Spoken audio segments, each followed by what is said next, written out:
नमस्कार मेरे प्यारे दोस्तों, आशा करते हैं आप सभी स्वस्थ और मस्त होंगे और आप सभी को आपके अपने अध्ययन केंद्र समर्पण विद्यापीठ में तहे दिल से स्वागत है। जी हाँ दोस्तों, आज हम लोग पढ़ने जा रहे हैं कक्षा 12वीं का काव्य खंड का अध्याय। ये मैं समझता हूँ कि 11 है या अंतिम का मतलब अंतिम, ये दूसरा एक और चैप्टर बचा हुआ है, गाँव का घर, और जिसका शीर्षक है और हार जीत, जो हम लोग पढ़ने जा रहे हैं अभी। तो उससे पूर्व हम लोग ने अशोक वाजपेयी जी के द्वारा ये क्या बोलते हैं, गद्य कविता है, समझ ना, निबंध के रूप में लिखा गया है। आपको प्रतीत हो रहा है भाई क्या है, गद्य की तरह लिखा हुआ है, समझ ना।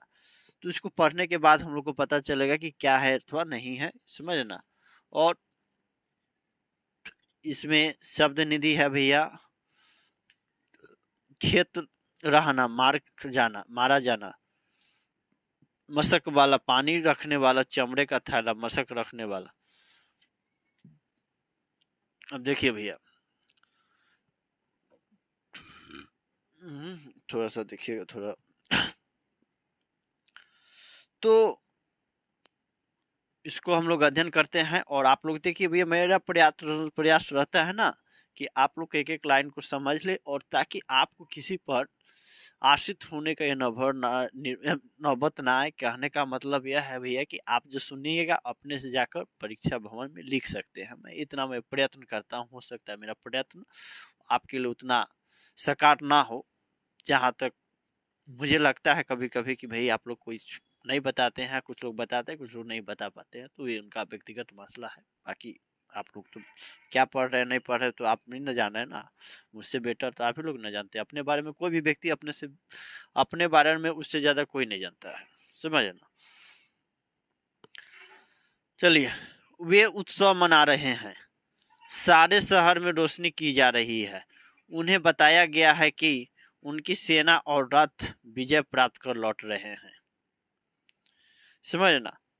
तो इस पंक्ति में के माध्यम से कवि बताना चाह रहे हैं, उस तरफ हम लोग का ध्यान आकर्षित करना चाह रहे हैं कि राजनीतिक झूठ को उजागर करने का हर संभव प्रयास कर रहे हैं लेखक। और कवि कहते हैं, नेता जनता को दिग्भ्रमित करते हैं और उन्हें वास्तविकता से दूर करते हैं। वाजपेयी जी ने इस कविता में जनता और शासक का सही चित्रण प्रस्तुत किया है।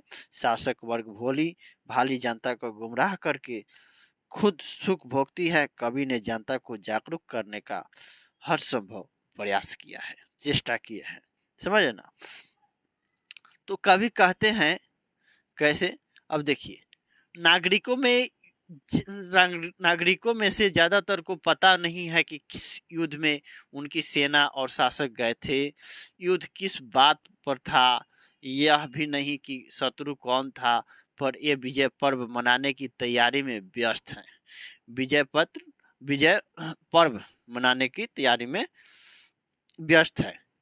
उन्हें सिर्फ इतना पता है कि उनकी विजय हुई है, चुनाव उनाव के जैसे हो जाता है ना, उनकी से आशय क्या है, उनके इस तरफ से आशय क्या है, यह भी स्पष्ट नहीं है, समझ ना। तो इस पंक्ति के माध्यम से कवि अशोक वाजपेयी जी बताना चाह रहे हैं कि भोली भाली जनता को बताया जा रहा है कि युद्ध में उनकी सेना विजयी होकर लौट रही है, जबकि शहर के नागरिकों को यह भी पता नहीं है, यहाँ तक भी वो लोग इस बात से बेखबर हैं कि कि किनके बीच में युद्ध हुआ है, युद्ध के होने का कारण क्या था, मुख्य मुख्य आस मतलब मुख्य परिणाम जो हम लोग को उभर के या क्या किस विषय पर हो रहा है, इस सब से कोई वो लोग बेखबर है।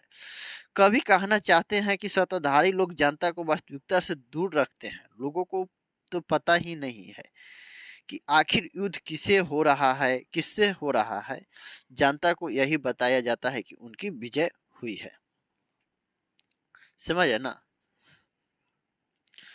किसकी विजय हुई है कि हुई, सेना की कि शासक की, सेना का भी हुई कि शासक की हुई कि नागरिकों की, किसी के पास पूछने का अवकाश नहीं, अर्थात समय नहीं है, छुट्टी नहीं है। नागरिकों को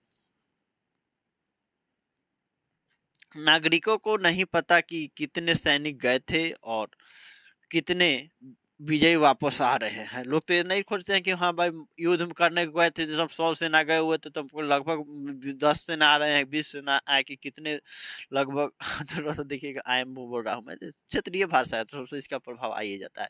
तो 20 लोग मारे गए, 10 लोग मारे गए कि 100 में से 90 लोग मारे गए, इसी बात से भी लोग बेखबर रखते, लेकिन उनको जीत जीत जीत विजय का, वे लोग विजय का गान करते हैं और मनाने को अपना तो तैयारी जो भव्य तरह की विजय विजय उत्सव महोत्सव मनाने को लोग अपने आप को इतना व्यस्त कर लेते हैं। कितने गए थे और कितने विजय वापस आ रहे हैं, समझे ना।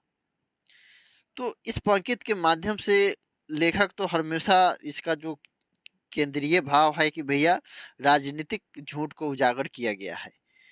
तो इसमें कवि कहते हैं कि भोली भाली जनता, अबोध जनता को बताया जाता है कि युद्ध में उनकी सेना विजयी हुई है, विजय को प्राप्त विजय विजयी हुई है, ये मतलब कि विजय को प्राप्त किया है। लेकिन जनता को यह भी पता नहीं है कि विजय सेना की या शासक की किसकी जीत हुई या नागरिकों की, यह बात पूछने के लिए किसी के पास समय भी नहीं है। नागरिकों को यह भी नहीं पता कि कितने सैनिक गए थे और कितने, तो वही बात समझ ना। तो लगभग देखिए भैया, जो देखिए हिंदी की या भाषा की इंग्लिश का भी आप देखिएगा तो उसका शब्दों जो आप जो स्टडी करते हैं तो आप उस एक एक लाइन को पंक्तिबद्ध तरीके से अध्ययन करेंगे तो आपको समझ में आएगा कि भैया क्या है नहीं है। बात समझ ना, उसका अर्थ एक एक शब्द का अपना एक अर्थ होता है, उसमें छुपा रहता है। खेत रहने वाला मतलब मार जाना, मारा जाना। खेत रहने वाला की सूची अप्रकाशित है, मतलब उसको पब्लिश नहीं किया गया है।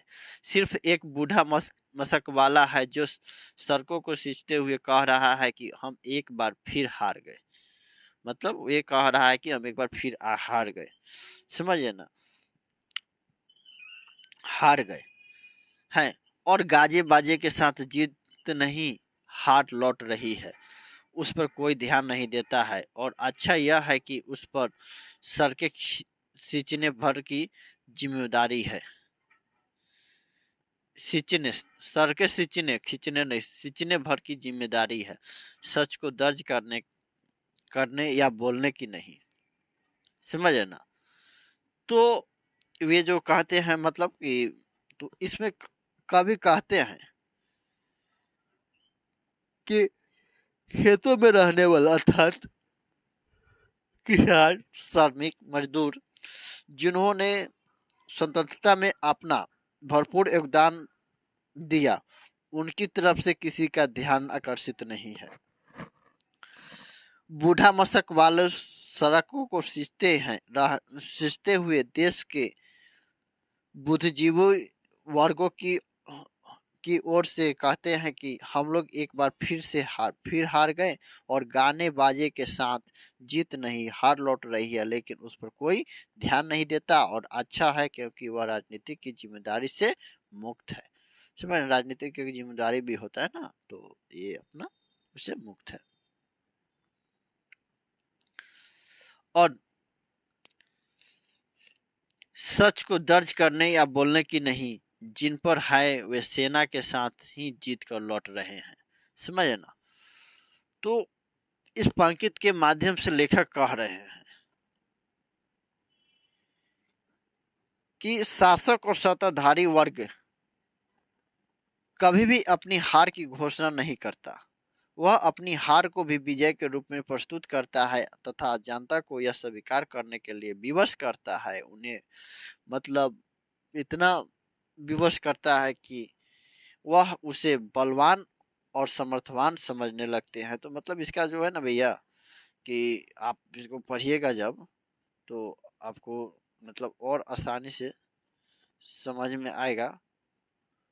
और इसको देखिएगा, ये मतलब सबसे प्रथम बात यह है ना भैया कि ये जो है गद्य निबंध है, समझे ना। उसका जो आप समझिएगा कि क्या है नहीं है, ये मतलब क्या बोलते हैं आपको। तो इसको मैं इसको मैं क्या भूल रहा हूँ इसको। हम्म,